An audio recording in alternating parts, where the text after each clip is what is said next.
Welcome to the LC3 Family Talk podcast, where we take a deeper look at everything from recent sermons to current events, all through a biblical lens.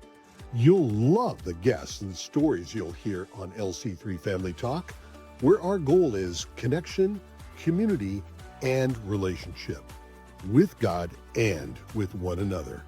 And now, here's your host and one of our pastors, David Pritchard. Well, hello, church family. So glad that you are here, LC3 Family Talk. Pastor David here. I'm excited. I get to spend some time with a couple of friends of mine, and I'm going to let them introduce themselves, but I think you're going to love this story, and I think you're going to love our time together. So here we go. Hi, I'm Heidi Cargill, and this is my husband. I'm Yogi Cargill. And we've been at LC3. I've been here for almost 3 years. And I've been here since 2018. Wow, I didn't realize. Yeah, that's right. Okay. Yeah, that's right. Longer than me. Yeah, it's been a while. Just a little spoiler alert. They got married recently, and so we're going to talk some about like how we got there. But before we do, I was thinking, as I was thinking about this, Yogi, I mean, I'm glad you said 2018 because that now makes more sense in my head because I remember early on meeting you, and what sticks out in my mind is you pulling up on your big Harley, but loved chatting with you and getting to know you a little bit. But I think it's interesting what you used to do on that big old Harley of yours. Tell us about that. I'm a retired school teacher. I taught high school and coached football and track, but I've been riding motorcycles most of my adult life, even though my mom didn't like that. But they never do. No, she didn't like it at all. So I started riding, and when I was teaching high school, my students knew that I rode Harleys and different sport bike, Italian sport bikes like Ducatis. And one of my students became a vice president of Eagle Rider motorcycle rental companies, and they happened to do motorcycle tours across the USA. So one summer out of the blue, he just called me and asked me if I wanted to be a motorcycle tour guide. And that summer, I'd happened to be ready to go to Glacier on my own, and I said, Sean, I just can't do it this year. But he goes, okay, next year. So as a teacher, my summer job was to be a motorcycle tour guide. I led tours across the United States, Canada, and Mexico. And then it went from a summer job to where I actually did it full time for several years and led tours, mostly of foreign nationalists all over the world. It's like being a young life leader for adults. Is what it was really like. When I heard you say that, I was like, it's almost enough for me to want to start taking up motorcycle riding just so I can go on one of those tours. And if that happens, make sure you do a motorcycle safety course. There we go. That's my only plug. Have you met my wife? It's not happening. Oh, wow. Okay. All right. Heidi, tell us a little bit about you. Yes. My story is that I'm in the green industry, so that means that I work with landscaping companies, and I am a sales rep on the inside. So I stay at home on my computer, I get to work from home, and I help the team that's out there selling pumps and irrigation stuff, and I help them get their quotes and meet their quotas and get the information that they need, and I keep the home front solid and keep the engine going, and support them. And then I have 2 daughters, and they have 2 grandbabies, and I have another one on the way in 30 days. They'll be my first boy. It's very exciting, and so we're looking forward to that. Too bad we couldn't have just started with grandkids, right? No, just kidding. My favorite topic. Let's talk about it all day. So the way I know these guys is that we are in the same community group. Yogi's actually our leader, and but he wasn't at the beginning, and that's a whole nother story. But we're in community group together, which this could be a little plug for our community groups because it has been so sweet to get to know these guys beyond just a hi on a Sunday morning, to actually do a little life together and get to know each other, which leads us to ultimately being in this place because these two met at our community group. And so I wanted them to tell a little bit about that because they were both single and, I'll be careful with my words, both a little older. Capital S, single. Yes. And so, so tell us a little bit about being in the community group and getting to know others in the community group, but then also getting to know each other. So I was in the community group first, and the thing that the Lord really put upon my heart was that isolation is really easy for me. That's going to be my first default go-to mechanism. I'm going to be by myself, fine, be by myself, function by myself. But the more I read in the Word, the more I got prompted that the next phase of growth, then the more beautiful place in life, the richest place in life is going to be with others in community. So I was really prompted to plug in. So then instead of just doing, after COVID, doing just online church, find a church. So I actually went to a funeral service at the church here, and David was giving doing the talking. Yes. And so I said I would try this church. So then I plugged in here, and I knew from past experiences, the best thing is to plug in, to get involved, take the next step. You come on Sunday, but you need to get to know the people, and they need to get to know you, and to the give and take of relationship. That's where it's at. So I volunteered for the Food Network, just trying to find my place. I went to the Starting Point class because that was a one-stop information place of here's what's going on in the church, what suits your gifting, what suits your time, time frame in your life. And it became obvious that the only day I really had available was Tuesday. And you happened to have a one opening on a Tuesday small group. It was Mike Leslie's small group. Yep. You guys had it at your house. And so it's like, okay, that's obvious where I'm going to plug in. So I do small group because being single and by myself, if I get sick, there's nobody to bring me spaghetti dinner. Like, I needed other people. And that was actually what prompted me in the first place to do community group, is so that when something happened, there were others. Yeah, there were others. Amen. Yeah. Amen. My favorite part of all of that story is that I didn't chase you off when you heard my message. I'm grateful for that. Yes, agreed. Yeah. And so then I started going, and then So when did you join? 4 months. Yeah, 4. Right, so I joined October? 2.5 years ago. Okay. So what was interesting about that is that I felt like Heidi, the Lord prompted me as my go-to default, as well as being isolated. And I'm was a lifelong bachelor. And so, Past tense. yeah, that's right. See, I'm still learning that. We're newlyweds. So I really felt strongly that the Lord was saying, I really want you to be involved, like Heidi was talking about, within a community group. And I felt strongly about that. He was prompting me to do that. I asked Pastor Jim if I could be a part of his, and he said no. So, so I ended up going to Mike Leslie's as well, and was at your house. And it was just an incredible experience right from the start. I mean, on my first day there, meeting everyone. So you guys met at community group and immediately Yeah. knew I that didn't this see was, you immediately knew this is supposed to happen. No. Yeah, that's right. No? Not Okay, so what, I wasn't even thinking that in those terms at all. right. yes, we know. It took a minute. Yeah, know. I think I was the last one to know. That's Yeah. That's correct. Yeah, so I mean, honestly, like we laugh about it now, but Right. this romance Yeah. did not take shape for the longest time. Yeah. Even though many of us in the community group were like, seems like this should be happening. Yes. And I think there were some ladies in the community group kind of urging this thing along. Yes.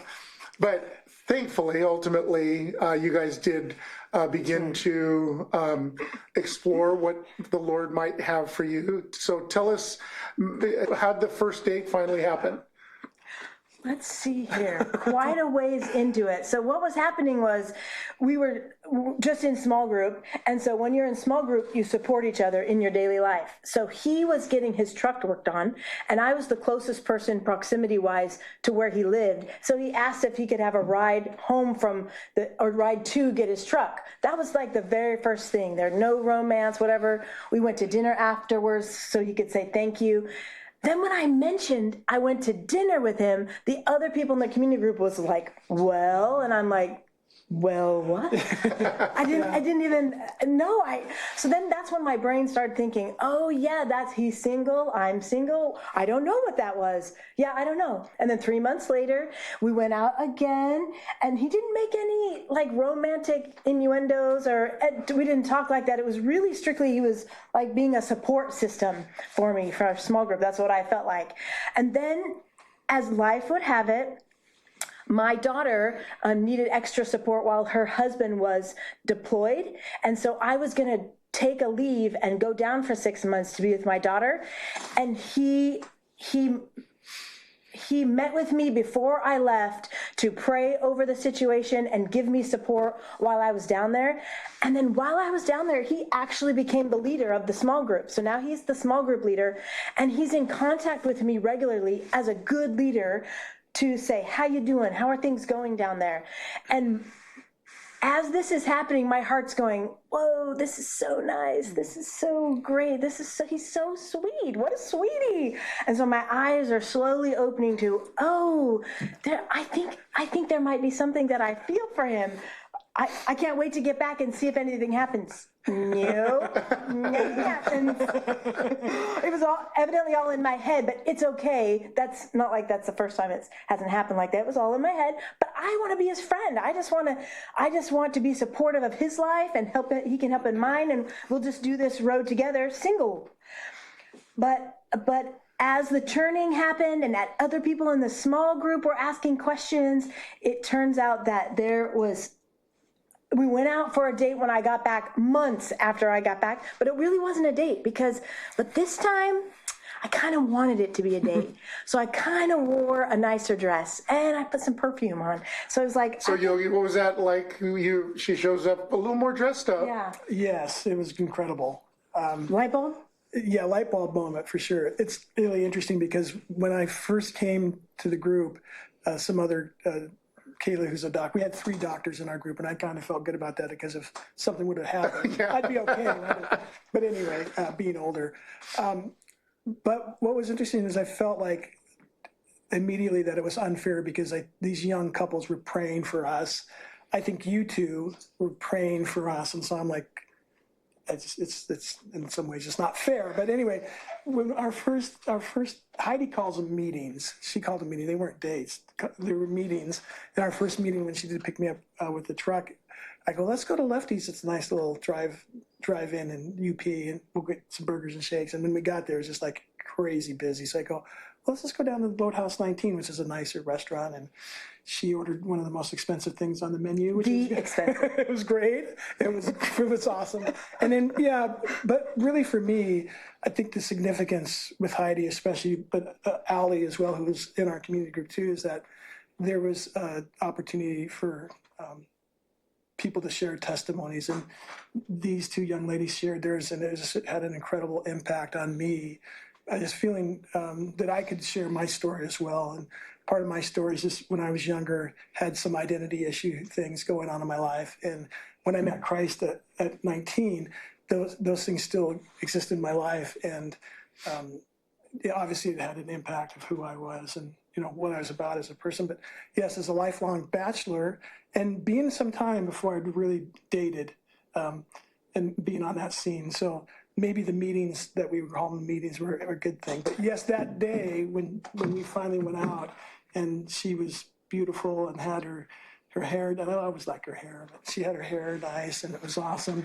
And then, then I just kind of like, bing, that light bulb moment. Like, come on. And everyone was like, yeah, why didn't you have this like sometime ago? We were thinking this a while ago. I'm like, because of community group, you guys knew things about each other. That's right. Like you knew each other's challenging, like you each have a really challenging piece of your stories, but you both knew those things right up front, so that it wasn't like something was going to get revealed and take this. And our community group was happy. Your romance brewed, and then ultimately led to you guys got married. That's correct. Yep. And when did that happen? So it was October 25th, and we started dating in June officially. And she's like, hey, I'd like to take you to Vashon Island. And she's like, on a date? I'm like, yeah, oh yeah, sounds good.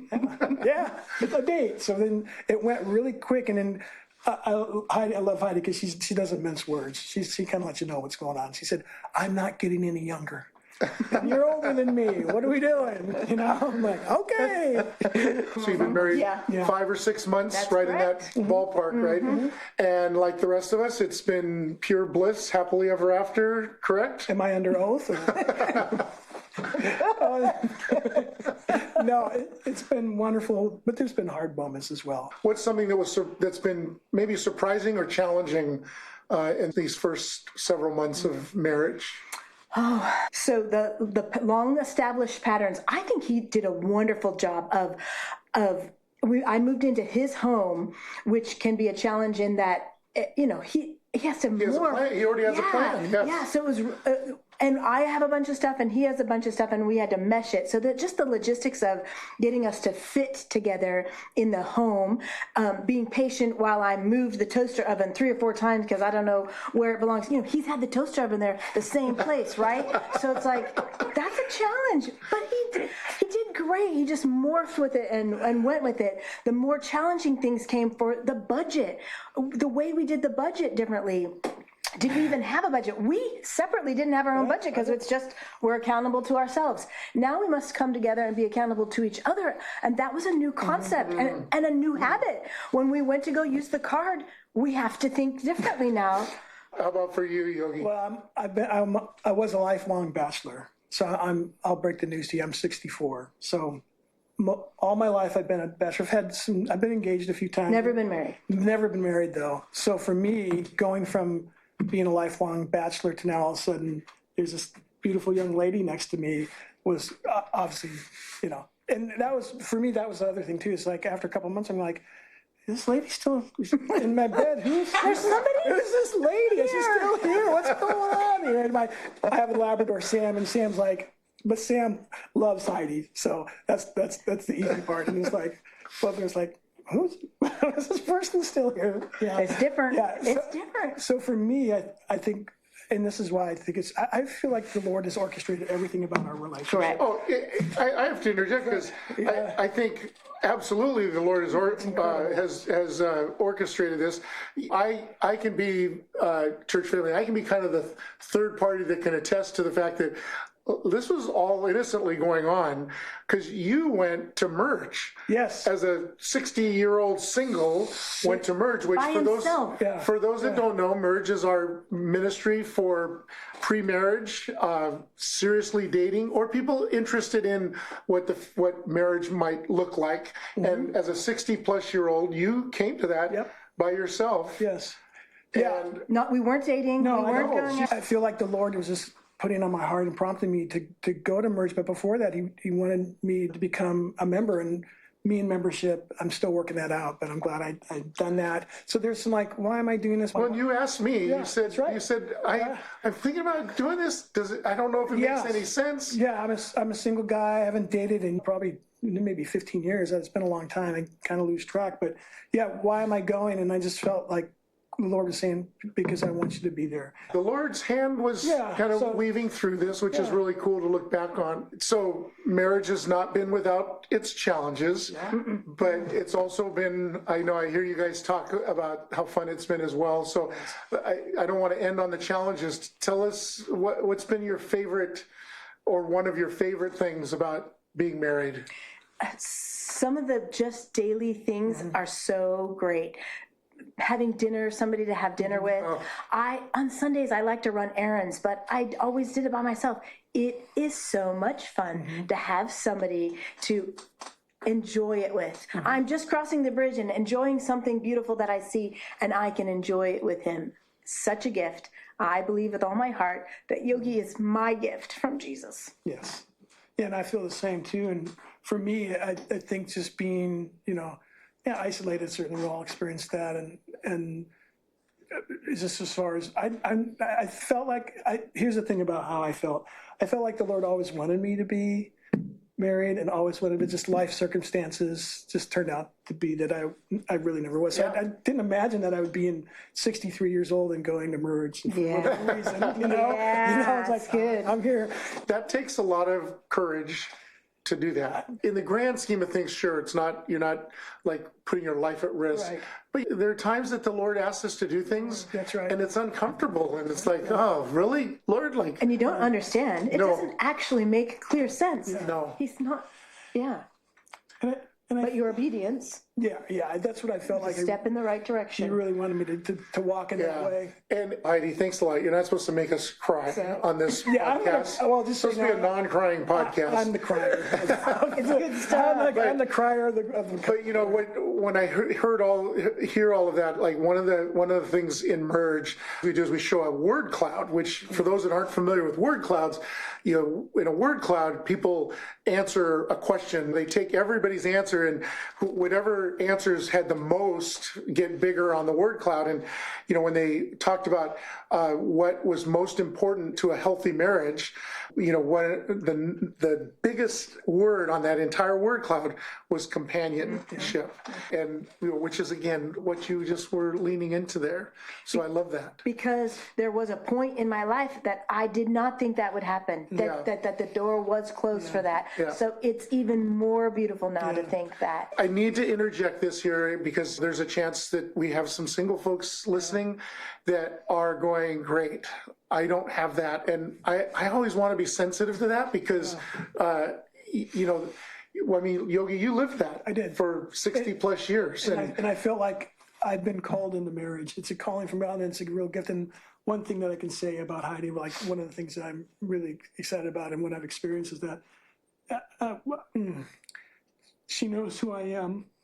And despite some of the things in my life, she knows my story, and she still cares and loves me with her heart. Yeah. It's just incredible to be loved like that. And obviously, you know, through God, but it's just been incredible. Yeah, my favorite Tim Keller quote, which some people get tired of hearing me quote this, but I love this, is, you know, to be loved but not known feels good, but is somewhat superficial. Yeah. To be known and unloved is our greatest fear. Yeah. But to be fully known and truly loved is a little bit like being loved by God. Yes. Right?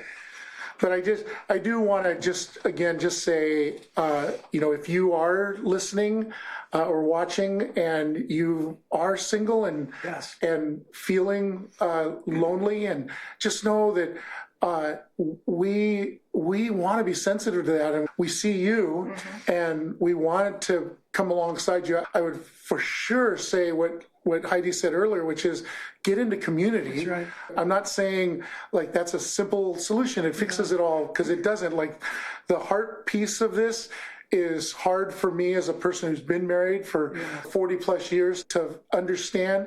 But just know that we do want to be sensitive to that, and acknowledge that that's a piece of a journey for some of you. Please let us know how we can come alongside you and be with you and pray for you and support you.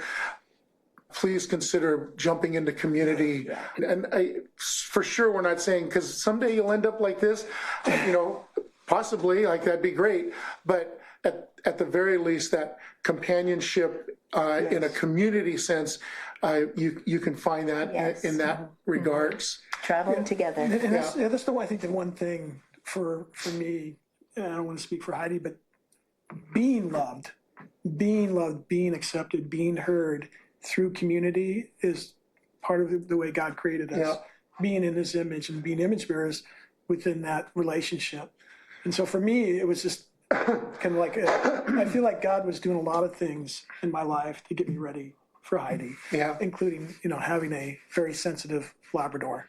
It's very sensitive. But I just feel like the community group really, he used that. Yeah. He used it in my life for what we're about. And what, I'm just not sure we'd have gotten here by ourselves. Yeah, for sure. Yeah. Well, so I like to kind of give you guys the last word, and you know, the thing that comes to mind for me right now is we have a bunch of marriages happening like this summer. Yes. You guys are now experts. You've been married for 6 months. Five.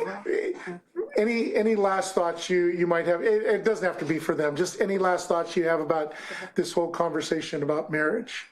Yes. First of all, it's wonderful.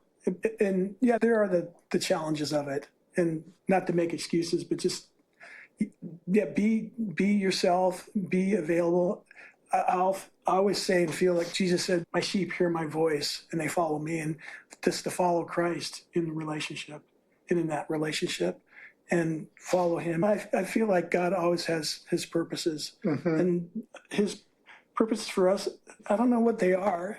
In some ways, I don't feel like that really matters, but I do feel like he for sure wants us to be together. And because of that, you need to be like Jesus. And that's the hard part. Yeah. And it is true what they say in all the classes and all the books is that marriage is a mirror and it shows you who you are and it is a chance to grow. And either you grow and you grow together or it's this friction. Yeah. And even at this age, there are still things to refine in my heart and still areas to grow. And it does the same exact thing. But this is how God is using it to rub out those rough edges, and we feel it, but because we are so tightly knitted to Christ, those things are working themselves out and even more beauty to come. Yeah. Love that. Yeah. Well, thank you. Thanks so much, you guys, for coming on and sharing your story. And church family, I hope that's been an encouragement and at the very least, fun to kind of get to know these two a little bit. So if you see them, please stop them and say hi. But thanks for joining us. Thanks for being with us. Thank you. Thanks, See David. ya. Okay, bye-bye. Thank you for joining us for connection, community, and relationship here on LC3 Family Talk. See you next time.